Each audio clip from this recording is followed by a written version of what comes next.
오늘 거룩한 주일을 맞이해서 또 성전에서 예배드리고 또 각각 가정에서 온라인으로 예배드리는 여러분들 모두에게 하나님 주시는 은혜가 함께하기를 바랍니다. 자, 우리가 지난 시간에 이어서 오늘도 수치인 분명 두 번째 시간, 하나님께서 제자들에게 분명하게 주신 각각의 말씀이 있고 그 말씀을 우리가 살펴보면서 우리들에게 하나님께서 어떤 말씀을 주실까 한번 생각해 보는 시간을 가지려고 합니다. 오늘 두 번째 시간, 베드로와 관계된 말씀을 여러분과 같이 나누도록 하겠습니다.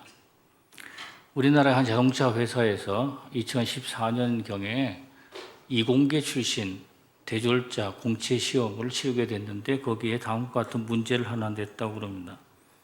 그 문제는 이런 것입니다. 우리나라 위인 가운데 신사임당처럼 역사적으로 저평가된 인물을 고르고 그 인물에 대해서 재조명하라 하는 얘기입니다. 다시 말하면 굉장히 중요하고 또 위대한 일을 했음에도 불구하고 평가를 제대로 받지 못한 사람을 찾아내서 이제 그분에 대해서 얘기를 해보라 하는 건데, 이거는 이공계 출신의 사람들이 얼마나 인문학적 소양을 가지고 있는지에 대해서 이제 알아보려고 했던 시험인데 만족스러운 답을 낸 사람은 거의 없었다는 얘기입니다. 우리가 세상에 살면서 평가를 제대로 받지 못하고 저평가된 사람들이 있을 겁니다.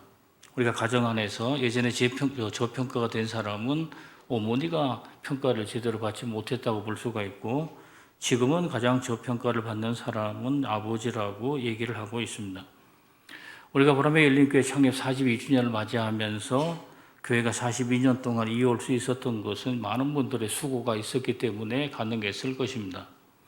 아마 그분 중에서는 사람들에게 그 수고가 알려진 사람도 있을 거지만 어떤 사람들은 정말로 열심히 기도하고 헌신했음에도 불구하고 제대로 된 평가를 받지 못하는 분도 혹시 있을지도 모릅니다.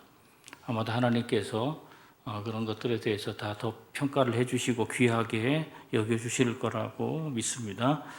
자, 우리가 성경 인물 가운데 저평가된 인물이 누가 있을까 생각해 보면 여러 사람들이 있게 되는데 그 중에 한 사람은 베드로라고 볼 수 있습니다. 제가 여러분들에게 베드로가 예수님의 수제자이고 또 많이 알려진 사람인데 그가 왜 저평가받았는가라고 의아하게 생각하는 분이 있을 수 있지만, 바울과 비교해 생각해 보면 베드로는 편견으로 인해서 제대로 된 평가를 받지 못했던 사람입니다. 제가 이제 몇 가지만 여러분들에게 알려드리면 아마 여러분들이 고개를 끄덕거리실 텐데, 첫째로 그는 무식한 어부로 사람들에게 알려졌습니다. 우리가 성경의 말씀을 보면서 사도행전에서 베드로가 설교했던 장면들을 또 그 내용들을 하나하나 살펴보면서 그가 결코 무식한 사람이 아니었다는 것도 알 수가 있고, 또 베드로의 서신서를 보면서도 그가 무식한 어부라고 평가하기는 너무 부족한 평가가 아닌가 하는 생각을 해볼 수가 있습니다. 또 베드로는 사도 바울에 비해서 유대인 중심적 사고를 가지고 있는 사람이다. 그래서 이방 사람들에 대해서 그런 편견을 가진 사람이라고 오해를 받을 때가 많은데, 로마의 장교였던 고넬료를 찾아가서 제일 먼저 해외 선교, 유대인을 넘어선 이방인 선교에 가장 먼저 물꼬를 튼 사람이 베드로라고 볼 수 있습니다. 베드로는 성격이 다혈질이어서 성질이 급하고 불안한 사람으로 알려져 있는데, 사실은 물론 그가 감정적인 사람이긴 하지만 그것으로 인해서 그는 다정다감한 사람이었고 긍정적인 사람이었습니다. 만약에 그가 성격이 너무 급하여 불안한 사람이었다면 하나님께서 그에게 예루살렘 교회라고 하는 대형 교회를 맡기지 않았을 거라는 거예요. 오히려 그는 사람들과 대적하지 않고 긍정적인 생각을 가지고 있었고 예루살렘 교회 지도자가 될 만한 자격을 충분히 가지고 있었던 사람이라는 얘기입니다. 또 베드로에 대해서 우리가 가지고 있는 편견은 그는 실수를 많이 했던 사람이고 예수님으로부터 핀잔을 많이 들었던 사람이다, 책망을 들었던 사람이다라고 얘기를 하고 있는데, 이것은 만약에 모든 사람들이, 모든 제자들이 다 옳은 길로 가는데 베드로 한 사람은 잘못된 길로 갔다면 이런 얘기가 맞을 수가 있지만, 다른 제자들은 엄두도 내지 못하는 상황에서 베드로가 도전적으로 나섰기 때문에 실수하는 일들이 있었다는 얘기입니다. 또 베드로가 결정적인 순간에 예수를 배신한 사람으로 알려져 있는데, 사실 베드로는 다른 제자보다 예수님을 훨씬 사랑했던 사람이라고 볼 수 있습니다. 중세를 열었던 대신학자 어거스틴이라는 사람이 베드로와 요한에 대해서 비교하면서 우리에게 알려준 글이 있는데, 그는 이렇게 얘기했어요. 요한이라는 사람은 예수가 사랑한 제자라고 그랬어요. 우리가 요한이라는 사람에 대해서 굉장히 부럽게 생각하는 것은 예수님이 어쩌면 이토록 사랑한 제자가 있을 수 있을까? 그 성경에도 보면은 특히 요한복음에는 예수께서 사랑한 제자라고 아예 거기에 등장하는 걸 보면은 예수께서 요한을 정말로 끔찍이 사랑하셨다는 것을 알 수가 있고, 베드로는 도대체 누구인가? 예수를 사랑한 사람이라고 했어요. 예수를 엄청 사랑했기 때문에 너무 사랑한 나머지 예수를 위하여 자기 생업도 버리고 가족까지도 다 버리고 예수께 달려갔던 사람이다. 이렇게 우리에게 알려주고 있습니다. 그러니까 베드로라는 사람에 대해서 우리가 다시 한번 평가를 내려보면 그는 감정에 휘둘리는 사람만이 아니었다는 거예요. 또 말다툼을 일으키는 사람이 아니었다. 그리고 다른 사람의 비난에 대해서 대적하고 편을 가르는 사람이 아니었다는 것을 알 수 있습니다. 저는 오늘 여러분들에게 베드로에 관하여 우리가 새로운 평가를 한번 내려보려고 하는데, 베드로에 관해서 살펴보니까 이제 이런 얘기를 할 수가 있어요. 첫째로 베드로는 궁금한 게 많은 사람이었다 하는 얘기입니다. 학교에서 누가 공부를 잘하는가 학생들을 살펴보면 질문 많이 하는 학생이 공부를 잘하는 거죠. 그래서 외국에서 공부할 때는, 한국은 그런 경우 별로 없습니다만은 질문을 많이 하는 것도 그가 학업에 얼마나 열심히 하는가 참여하는 거라고 생각을 해서 성적에 반영도 한다고 그러는데, 베드로는 공부 잘하는 학생처럼 예수께 나와서 질문을 제일 많이 했던 사람이 이 베드로라는 것을 알 수 있습니다. 제가 몇 가지 여러분들에게 알려드리면 그런 거예요. 예수께서 오병이어의 기적을 베풀고 많은 사람들이 모여들었고, 그래서 많은 사람들이 이제 예수를 통해서 뭔가 해보려고 할 때 예수님께서 그 많은 사람들 앞에 이해할 수 없는 얘기를 하셨는데, 나는 하늘로부터 내려온 산떡이라고 그랬어요.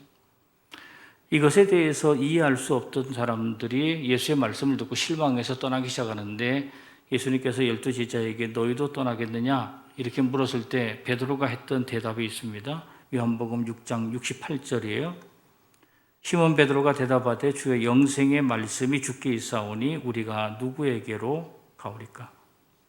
저는 예수의 말씀에 끌림이 있습니다.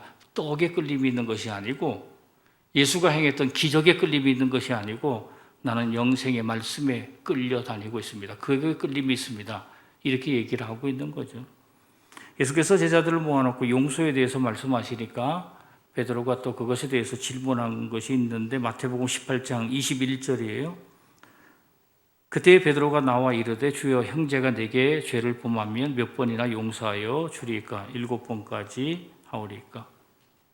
용서에 관한 얘기를 들었을 때 이 용서를 실제적으로 사람들에게 가서 해야 되겠다고 생각한 제자들은 없었던 것 같아요. 만약에 그런 것이 있었다면 베드로처럼 질문했을 거예요. 그러면 누구에게는 얼마만큼 용서를 해야 되고 또 용서 못할 사람에게는 어떻게 해야 되는가라고 물어봤어야 될 텐데, 다른 제자들은 하나도 묻지 않았어도 베드로는 예수께 질문을 했다 하는 얘기고, 또 예수님께서 이제 십자가를 앞두고 제자들에게 이제 헤어져야 된다고 말씀하시니까 베드로가 또 물었어요. 요한복음 13장 36절 이하예요. 시몬 베드로가 이르되 주여 어디로 가시나이까? 예수께서 대답하시되 내가 가는 곳에 내가 지금은 따라올 수 없으나 후에는 따라오리라. 베드로가 이르되 주여 내가 지금은 어찌하여 따라갈 수 없나이까? 주를 위하여 내 목숨을 버리겠나이다. 지금 예수에 대해서 얼마나 큰 관심과 애정을 가지고 있는지 이 말씀을 통해서도 잘 알 수 있죠. 그리고 예수님께서 사랑하시는 제자 요한의 미래에 관해서도 궁금해서 물어봤던 장면이 있어요. 요한복음 21장 21절이에요. 예, 베드로가 그를 보고 예수께 여짜오되 주님 이 사람은 어떻게 되겠사옵나이까? 자기 자신에 대해서 예수께서 예언한 것을 듣고 나서 다른 제자 요한은 어떻게 되는지에 대해서 예수께 물어봤다 하는 것을 알 수 있는데, 우리가 이런 베드로의 질문들을 보면서 그는 굉장히 총명한 사람이었다 하는 것도 알 수 있고, 예수를 엄청 사랑했다 하는 것도 알 수가 있고, 진리에 대해서 목마른 사람이었다는 것도 알 수 있어요. 그래서 진리를 추구하기 위하여 계속 알기 위하여 질문했던 사람이다 하는 걸 알 수 있어요. 또 한 가지로 베드로는 우리가 잘 아는 것처럼 감성이 풍부한 사람인데, 그가 감성이 풍부했다는 것은 그의 언어를 통해서 알 수가 있어요. 어떤 사람은 우리가 만났을 때 이 사람이 불쌍하고 어려운 형편 가운데서 이 사람을 도와줘야 되겠다 이 생각하는 것은 감성이 풍부한 사람이 아니고는 쉽게 이루어질 수 없는 일인데, 베드로에게는 그런 감성이 있었다는 것을 알 수 있어요. 예수님의 말씀에 따라 깊은 곳에 가서 그물을 던져 고기를 잡은 후에 베드로가 예수께 와서 했던 얘기는 누가복음 5장 8절에 있어요. 시몬 베드로가 이를 보고 예수의 무릎 아래 엎드려 이르되 주여 나를 떠나소서 나는 죄인이로소이다. 우리가 이성적으로 생각하는 사람이라면 예수께서 고기를 잡도록 만들어 주셨다면 예수께 돌아와서 우리가 할 수 있는 얘기는 고맙습니다는 얘기입니다. 감사하다는 얘기로 끝나게 되는 거예요. 근데 그는 그것으로 끝나는 것이 아니고 나 자신이 죄인이라는 사실까지 깨달은 걸 보면은 한 가지 작은 사건을 통해서도 그저 감사할 것 하나만 가지고도 자기 자신을 비춰보고 자기가 죄인이라는 사실까지도 깨닫게 된 걸 보면은 굉장히 감성적인 사람이라는 것도 알 수가 있어요. 예수께서 예루살렘에서 고난을 받고 죽임을 당한다는 얘기를 듣고 나서 베드로가 말했습니다. 마태복음 16장 22절이에요. 베드로가 예수를 붙들고 항변하여 이르되 주여 그리 마옵소서 이 일이 결코 죽게 미치지 아니하리이다. 다른 제자들도 다 같은 얘기를 들었어요. 그런데 다른 제자들은 아무도 나서지 않았는데 베드로만 나서서 이렇게 감성적 행동을 하게 됐다. 그리고 예수께서 베드로에게 오늘 밤 닭이 울기 전에 내가 3번 나를 부인하리라는 말씀에 대해서 베드로가 얘기를 하고 있어요. 마태복음 26장 35절이에요. 베드로가 이르되 내가 주와 함께 죽을지언정 주를 부인하지 않겠나이다 하고 모든 제자도 그와 같이 말하니라. 자, 감성이 풍부한 사람으로서의 베드로의 모습을 볼 수가 있고 또 한 가지는 베드로는 생각했던 것을 거침없이 행동으로 옮기는 사람이었다. 자, 무리로 오라고 예수님께서 말씀하시니까 그것에 대해서 베드로가 걸어갔다는 얘기가 있죠. 마태복음 14장 29절이에요. 오라 하시니 베드로가 배에서 내려 무리로 걸어서 예수께로 가되. 베드로가 예수를 잡으러 왔던 대제사장의 종의 귀를 잘랐다는 얘기가 있는데 마태복음 26장 51절이에요. 예수와 함께 있던 자 중에 하나가 손을 펴 칼을 빼어 대제사장의 종을 쳐 그 귀를 떨어뜨리니. 또 한 가지는 예수께서 부활하셨다는 얘기를 막달라 마리아를 통해 들었어요. 예수의 무덤이 비어 있다는 얘기를 들었어요. 다른 제자들은 그것에 대해서 신용도 하지 않았다. 아무 반응이 없었는데 2명의 제자만 반응했어요. 하나는 요한이고 하나는 베드로예요.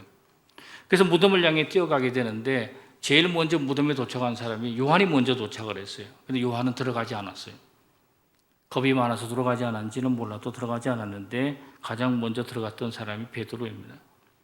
요한복음 20장 3절에서 6절이에요. 베드로와 그 다른 제자가 나가서 무덤으로 갈새 둘이 같이 다름질하더니 그 다른 제자가 베드로보다 더 빨리 달려가서 먼저 무덤에 이르러 구부려 세마포 놓인 것을 보았으나 들어가지는 아니하였더니 시몬 베드로는 따라와서 무덤에 들어가 보니. 우리가 종합적으로 베드로에 대해서 판단해 볼 때 정말로 진리에 대한 목마름이 있는 사람이었고 또 작은 말씀 하나하나에도 감동을 많이 받는 사람이기도 하고 자기가 진리라고 믿는 것에 대해서 거침없이 행동하는 사람이었다. 여러분들이 만약에 예수의 입장이라면 이런 베드로의 모습을 보면서 이런 제자가 있다면 어떻게 하셨을까 하는 거예요. 많은 제자들이 12명의 제자가 있고 72명의 제자가 있다고 그러고 또 적어도 한 500명 정도가 예수의 말씀을 듣기 위해서 따라다니기도 했다고 그러는데 수많은 제자 가운데서 예수와 베드로의 관계를 잘 설명하는 구절들이 몇 군데 있더라고요. 예수는 이 베드로를 어떻게 대했을까 하는 것이 궁금한데 한마디로 말하면 예수님은 베드로에게서 눈을 떼지 못했다. 이렇게 보시면 맞아요. 눈을 떼지 못하는 사람이다. 눈을 떼지 못한다는 것은 긍정적이기도 하고 부정적이기도 하죠. 우리가 어린아이가 이제 막 일어나서 걸어가기 시작할 때 눈을 떼지 못하죠. 만약에 몸이 불편한 아이가 걸음마를 막 시작했다면 더 우리가 눈을 떼지 못할 거고 아이가 학교에 입학한 후에 아이들의 모든 행동에 대해서 눈을 떼지 못할 거다. 우리가 다 아는 거예요. 눈을 떼지 못한다는 관계는 그 사람이 실수를 하든 또는 좋은 일을 하든 상관없이 그 사람에 대해서 애정을 가지고 있다는 뜻을 가지고 있어요. 성경에 보면 예수께서 눈을 떼지 못했던 사람이 있는데 대표적인 사람은 과부입니다. 하나님의 성전에 나서 가난한 과부가 헌금하는 모습을 보는데 예수께서 그 모습을 보면서 몇 가지 알려준 정보가 있는데 이 과부는 가난하다. 예수께서 그 얘기하셨어요. 또 이 과부가 헌금함에 돈을 얼마 넣는지에 대해서도 예수님은 알고 있었다. 그리고 이 과부가 낸 그 헌금이 그 사람의 생활비 전부라는 것도 알고 있었다. 그러니까 예수님께서는 헌금 넣는 장면 한 가지만 봐도 그 사람의 온 역사가 다 보이는 거죠. 꿰뚫어 보고 있으니까 그 사람에 대해서 눈을 떼지 못하고 있기 때문에 다 아는 건데, 예수께서 베드로에게 눈을 떼지 못했다는 얘기가 성경에 나와 있어요. 우리는 예수와 베드로가 만났던 장면을 물고기를 잡았을 때 처음 만났다고 생각하지만 사실은 그 전에 예수와 만났던 얘기가 있어요. 요한복음 1장 41절 42절이에요. 그가 먼저 자기 형제 시몬을 찾아 말하되 우리가 메시아를 만났다 하고 데리고 예수께로 오니 예수께서 보시고 이르시되 내가 요한의 아들 시몬이니 장차 게바라 하리라 하시니라. 이 구절 가운데서 여러분들이 구절을 가만히 보시면 베드로를 보셨다는 단어가 중요해요. 여기 헬라어 단어로 엠볼레포라고 나와 있는 보셨다. 이거는 누가 찾아왔을 때 그냥 예의상으로 그 사람을 한번 봤다, 이런 뜻을 가지고 있지 않다는 거예요. 눈을 떼지 않고 그를 꿰뚫어 봤다. 그걸 어떻게 아는가? 한 번 딱 보고 나서 얘기하잖아요. 너 아버지가 누구구나? 요한이구나. 이렇게 얘기를 하고 있잖아요. 너 아버지가 요한이고 너 앞으로 장차 게바가 되리라. 게바는 아람어를 말하고 우리가 이제 알고 있는 베드로는 히브리식 또는 이제 영어로 우리가 피터라고 쓰게 되는데, 게바는 이제 아람어식으로 쓴 거예요. 너 반석이 된다. 다시 말하면 한 번 그 사람을 보고도 예수께서는 그 부모도 알고 그 사람의 앞으로의 미래에 대해서도 알고 있었다. 과거도 알고 있었고 미래도 알고 있었다는 것은 뭘 말할까? 그를 꿰뚫어 보고 있었다는 얘기를 하고 있는 거예요. 예수께서 또 베드로를 보셨다는 똑같은 단어가 또 등장하는 게 있는데, 예수께서 군병에 체포되어서 대제사장의 집에 갔습니다. 그때에 베드로가 집 밖에 있다가 요한의 도움을 받고 집 안으로 들어갔는데 집 안에서 예수님을 3번 부인하는 일이 있게 됩니다. 그때 닭이 울었고, 닭이 우는 그 순간 부인하고 3번 부인하고 닭이 울고, 그때 예수께서 베드로를 보셨다는 얘기가 성경에 나와 있어요. 누가복음 22장 61절 이하예요. 주께서 돌이켜 베드로를 보시니 베드로가 주의 말씀 곧 오늘 닭 울기 전에 내가 3번 나를 부인하리라 하심이 생각나서 밖에 나가서 심히 통곡하니라. 여기에도 똑같은 단어가 쓰여 있다는 거예요. 예수께서 그를 꿰뚫어 보셨다. 처음 베드로를 만날 때도 그를 꿰뚫어 보셨고, 마지막 순간 십자가에 달리기 직전에 마지막으로 만나는 순간에도 그를 꿰뚫어 보고 있었다. 눈을 떼지 못했다. 저는 이 꿰뚫어 보고 있었다는 것이 그 사람이 너 그럴 줄 알았어. 너 3번 부인 안 한다고 그랬는데 3번 부인했구나. 이런 것을 보는 것이 아니고 그에게서 눈을 떼지 못하는 사람이다. 예수는 베드로를 그렇게 보셨다 하는 얘기를 하고 있고요. 우리가 예수님이 우리에게 눈을 떼지 못하게 된다면 얼마나 좋을까? 여러분이 하는 모든 일들에 관하여, 여러분들이 신앙생활하면서 성전을 위해서 헌신하고 충성하는 것도 주님께서 보시고, 또 밖에 나가서 그리스도인으로서 바르게 살기 위해서 애를 쓰는 모습도 주님께서 눈을 떼지 않고 보고 있다면 얼마나 좋을까? 세상에서 그리스도인이면서 죄 짓는 사람들의 특징이 한 가지가 있는데, 그것은 뭐냐? 주님께서 보지 않는다고 생각하는 사람입니다. 설마 이런 것까지 하나님께서 보실까? 라고 생각하는 사람들은 자기 멋대로 생각하지만은, 주님께서 내 인생 가운데 단 한순간도 내게 눈을 떼지 않는다고 생각한다면 아무로 함부로 살지는 않을 거다는 거예요. 부모 자식의 경우도 마찬가지예요. 자식 생각하기를 부모는 내게서 눈을 떼지 않는다고 생각한다면 그 자식이 함부로 행동하지 않을 거지만은, 부모는 나와 상관없다, 내가 무엇을 하든지 나를 쳐다보지도 않는다라고 생각한다면 자기 멋대로 사는 거가 되겠죠. 예수님이 눈을 뗄 수 없는 제자 베드로, 자, 제가 쭉 말씀을 드리면서 베드로를 엄청 사랑하셨어요. 그에게서 눈을 뗄 수가 없었어요. 그러면 그 제자에게 예수님은 무슨 말씀을 하셨을까 하는 거예요. 우리가 성경에 나와 있는 말씀들을 보면서 베드로에게 주셨던 예수의 말씀을 제가 3가지로 알려드리겠습니다. 첫째는, 예수님은 인간이 스스로 한두 걸음밖에 못 가는 존재라고 알려주셨다. 자, 우리가 오병이의 기적이라는 것을 이제 여러분도 잘 아시니까 간단하게만 소개하면, 예수께서 보리떡 5개와 물고기 2마리로 엄청난 사람을 먹이셨다. 우리가 5,000명이라고 하기도 하고 여자 어린아이까지 한 2만 명쯤 된다고 하기도 하니까 수많은 사람들에게 음식을 제공하셨는데, 배부른 사람들이 예수님과 제자들을 지켜 세우기 시작을 했다. 예수님은 그것을 놓고 기도하셨던 분이고 제자들은 그것을 나눠줬던 사람들인데, 다시 말하면 기적의 동참자잖아요. 기적을 함께 일으켰던 사람들이니까 그들을 높이 지켜 세우려고 하니까 예수님께서 서둘러 배를 태워서 제자들을 건너편으로 가겠다. 바다 건너편으로 가겠다. 제자들이 바다를 건너서 가다가 바다 한가운데서 풍랑을 만났다. 얼마 동안 풍랑에서 헤맸는가? 9시간 동안 고생했다고 나와 있어요. 제자들이 들었던 생각은 그런 생각일 거예요. 갈릴리 호수는 원래 그런 거야. 해발보다 많이 낮으니까 여기는 뭐 기압골의 영향에 따라서 갑자기 풍랑이 일기도 해. 이렇게 생각하지 않았다는 거예요. 사람들이 풍랑이 일었던 그 순간에 무슨 생각을 하게 됐는가? 예수님 생각을 하게 됐다. 왜 예수님 생각을 하게 됐는가? 예수님이 가라고 하는 길인데 왜 풍랑이 있는가 하는 거예요.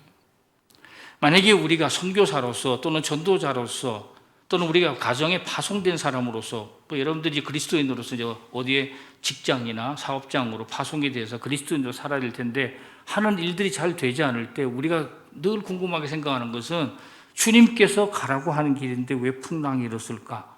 뭐 그런 생각 가끔 하잖아요. 그럼 주님 얼굴이 보고 싶고 주님의 말씀이 듣고 싶은 것이 당연한 거예요. 주님께서 분명히 이 길을 가라고 그랬다.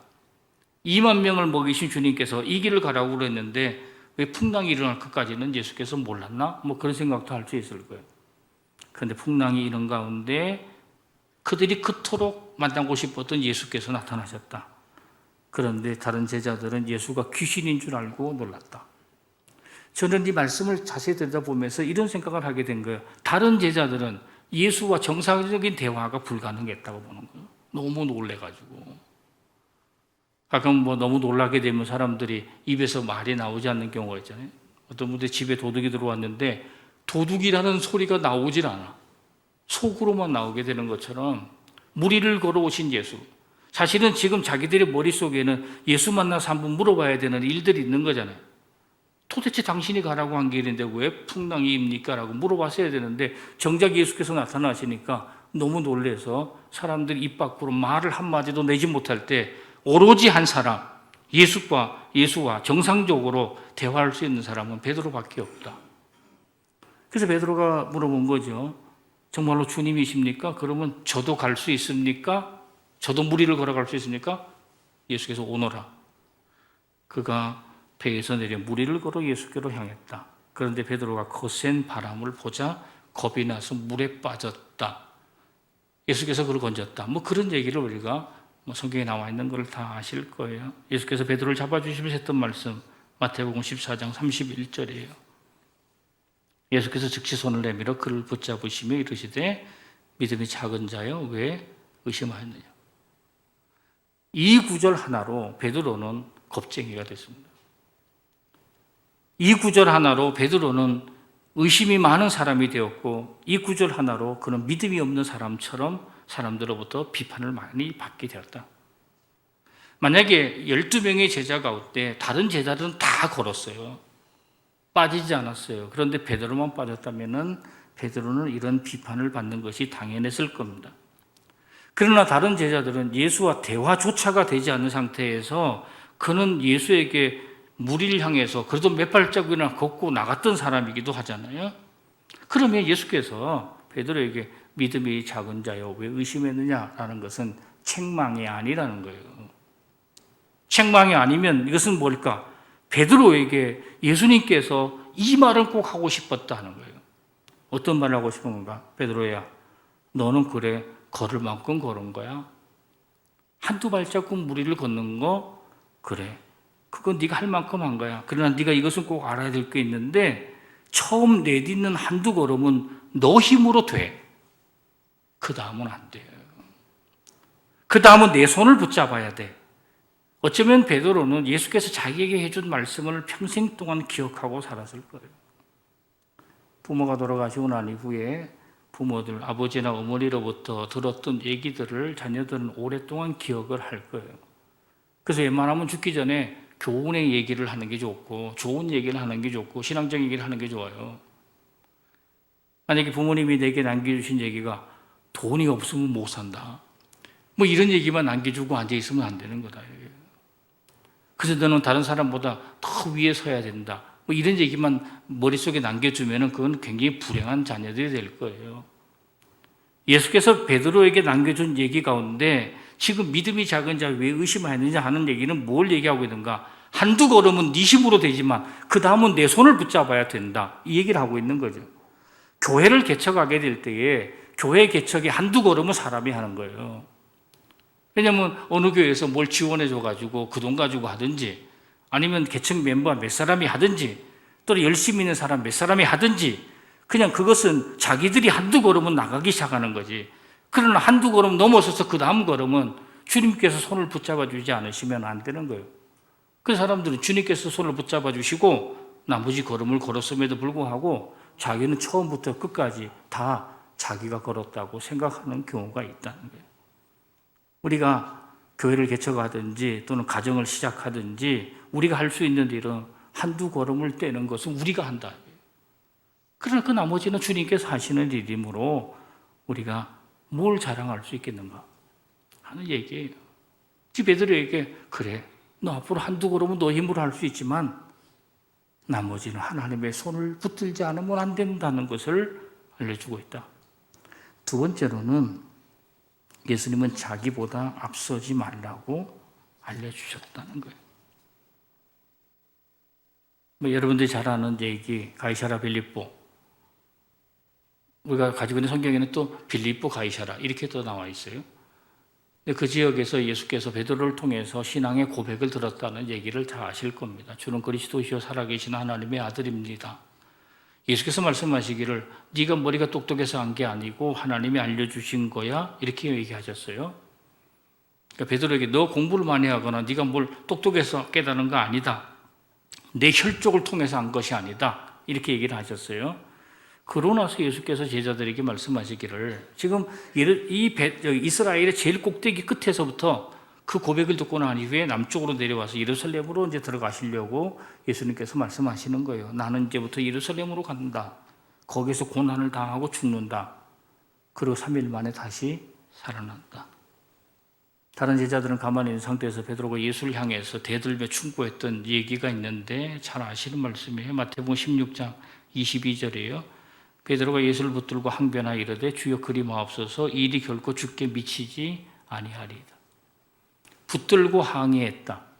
옷자락을 붙들고 항의했다. 어떤 성서학자가 이 말씀을 이렇게 얘기를 했어요. 원문에 가깝게 번역한다면 멱살을 잡았다고 얘기를 하고 있어요.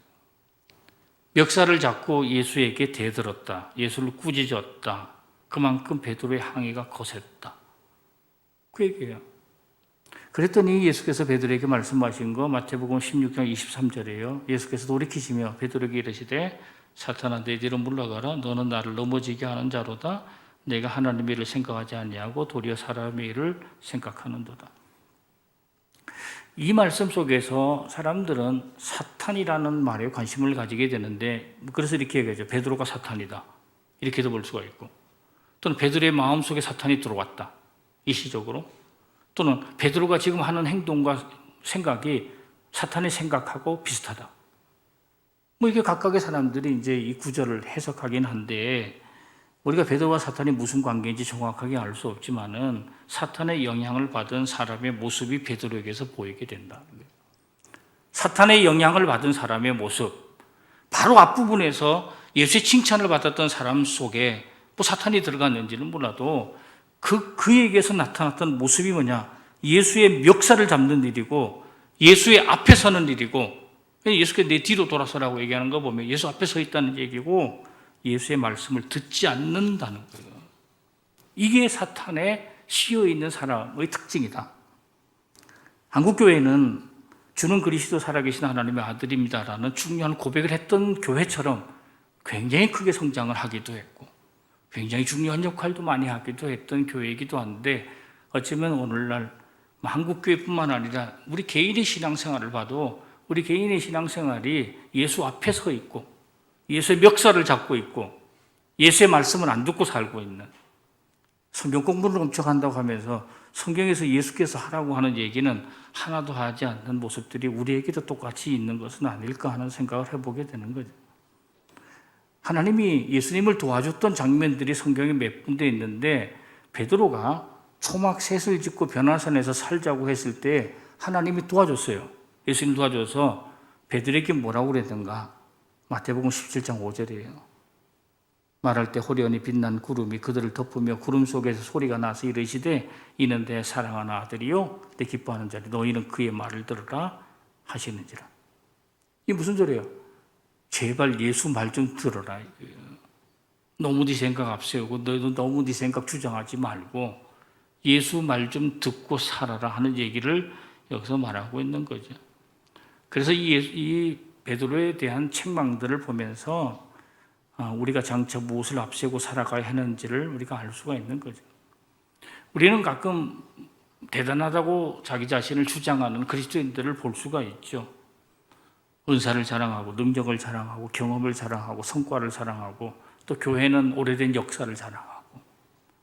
그런데 교회가 100년이 되거나 200년이 되거나 오랜 역사가 됐다는 건 뭘 말할까? 제가 생각할 때는 우리 앞에 것과 생각해서 한두 걸음은 네가 걷고 나머지 걸음은 다 주님이 붙들어 준 거니까 그것은 빚진 역사예요. 우리가 42년 동안 교회가 유지됐다면 어쩌면 한 해, 두 해는 우리 힘으로 어떻게 끌고 왔을지 몰라도 나머지는 다 뭐예요? 빚진 역사예요. 하나님께 빚진 역사를 우리 살아가고 있는 거지. 누가 뭐를 잘해서 어떤 사람이 뭘 잘했기 때문에 또 어떤 사람이 헌금을 많이 했기 때문에 그것은 아니다는 얘기를 우리가 할 수 있는 거죠. 그러므로 예수 앞에 서지 말아라. 베드로는 아마 평생에 그 생각을 잊지 않았을 거예요. 절대로 너는 내 앞에 서서는 안 된다는 얘기를 하고 있는데 우리가 정말로 예수님을 앞에 세우고 우리는 뒤에 서고 있는지를 한번 생각을 해봐야 할 겁니다. 마지막 세 번째로 예수님은 속이 깊은 사람이더라고 알려주었습니다. 베드로가 밤새 고개를 잡지 못하고 성경을 여러분들이 많이 아시니까 잘 아실 거예요. 바닥에 앉아 있을 때 예수님께서 하신 말씀, 그것은 평생도록 그에게 오랫동안 기억이 됐을 겁니다. 예수님께서 베드로의 배에 올라타셔서 말씀을 전하시고 베드로에게 오셔서 말씀하시기를 고기를 잡았냐고 물어봤고 한 마리도 못 잡았다고 대답하니까 그러면 깊은 데로 가서 그물을 내려 고기를 잡으라고 얘기를 했습니다. 저는 이 말씀을 보면서 예수님이 평상시 하는 말씀이 아니라고 생각을 했습니다. 왜냐하면 이것은 모호한 말이기 때문입니다. 심리학적으로 반음 효과라는 게 있어요. 반음. 모호한 얘기를 해가지고 마치 그것이 개인적인 일인 것처럼 그렇게 만들어내는 건데 주로 누가 그걸 쓰는가? 무당이 쓴다고요. 그런데 만약에 이제 혹시 무당 선생을 혹시 만나뵌 분이 계신지는 모르겠어요. 무당 선생을 만났을 때 만약에 여러분들에게 요새 힘들지? 이렇게 얘기하면 이분이 어떻게 아셨을까? 이렇게 생각을 하실 거예요. 이분이 이런 건 내가 힘들어 죽겠는데 그걸 이분이 알고 계시는구나.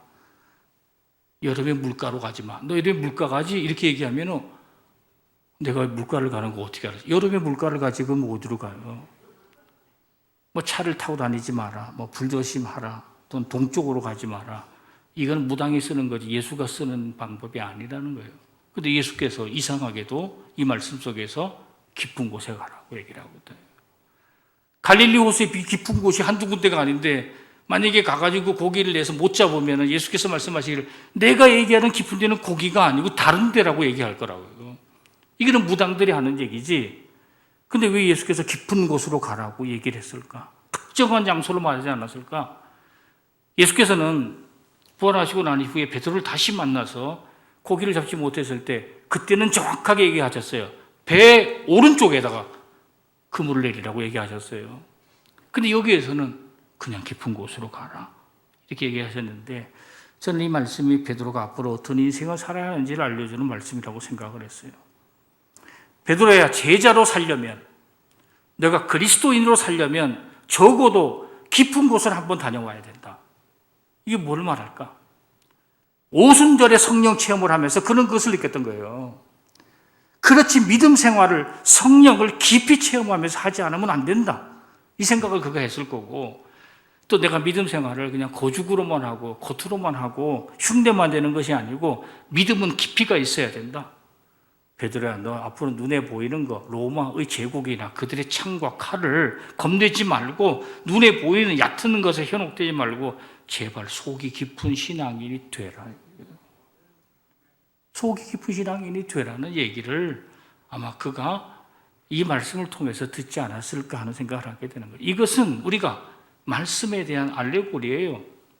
이 말씀을 자세히 들여다보면서 베드로에게 하신 말씀이 있고 또 그 말씀을 들으면서 우리에게 하신 말씀이 있기 때문에 그렇다는 거예요.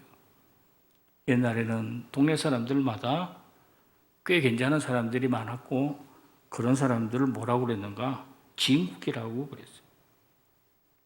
여기 계신 아마 성도님들 중에서 남자분들은 그래도 시골 동네에서 이 사람은 그래도 진국이야 이런 얘기를 한두 번은 다 듣고 살았을 텐데 왜 사람들이 어떤 사람들을 향해서 괜찮은 사람, 시골 동네에 다 괜찮은 사람이 있고 오늘날 대한민국을 움직이는 많은 사람들이 다 시골 동네 출신이에요. 근데 문제는 지금은 다 강남 출신들이 이제 세상을 잡게 되니까 문제가 되지만은 옛날에는 다 시골 동네 출신들이 이 세상을 주름닫는 사람이 되었는데 그것은 이유가 있다고 얘기하는 사람이 있어요. 동네마다 우물이 있었다는 거예요. 우물은 신기한 게 많은데 그 깊이를 알 수 없을 만큼 깊다. 우물은 아무리 퍼내도 그대로고 우물은 만약에 그대로 놔두어도 물이 넘치지를 않는다.